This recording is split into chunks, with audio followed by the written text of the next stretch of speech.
આજે અમરેલી જિલ્લામાં અનુજાતિના આગેવાનો બધા ભેગા થયા અને જિગ્નેશભાઈના સપોર્ટમાં કે આપણા રાજ્યના ગૃહમંત્રી જ્યારે ગુજરાતની જનયાત્રા કોંગ્રેસની હતી એમાં થરાદમાં જિગ્નેશભાઈને મહિલાઓ ગાડી રોકી અને ત્યાંની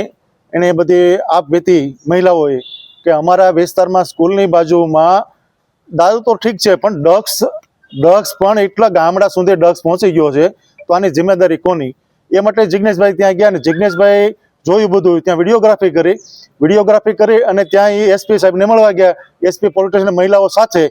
ત્યારે ત્યાં એવી ચર્ચા થઈ કે ભાઈ આ એટલું બધું તમારા દૂષણ છે તો તમે કેમ આની ઉપર એક્શન લેતા નથી? બરોબર, તો આ મુદ્દા પર આપણા ગુજરાતના ઉપમુખ્યમંત્રી અને ગૃહ રાજ્યમંત્રી હર્ષભાઈ સંઘવીએ લાજવાને બદલે ગાજ્યા કે પોલીસના પ્રોટેક્શનમાં એ માણસે રેલીઓ કાઢી જિગ્નેશભાઈની વિરુદ્ધમાં. કે નગર હર્ષભાઈ જો સારા વ્યક્તિ હોય, સાસા હોય, સંસ્કારીની વાત કે સંસ્કાર એનામાં હોય તો આ શબ્દો એને જિગ્નેશભાઈને સપોર્ટમાં કહેવા જોઈએ કે જિગ્નેશભાઈ તમે જે વાત કરી છે ચાલો મને બતાવો તમારા વિડીયોગ્રાફી, હું તમારી સાથે છું અને આને ડામમાં કોઈ પણ અધિકારી હોય એના ઉપર એક્શન લેવામાં સરકાર તનદર મજબૂત છે. એની જગ્યાએ એને જિગ્નેશભાઈના વિરોધમાં ને જિગ્નેશભાઈને જે શબ્દો કીધા એ અશોભનીય છે અને અમે તો એવું કહે છે કે હર્ષભાઈને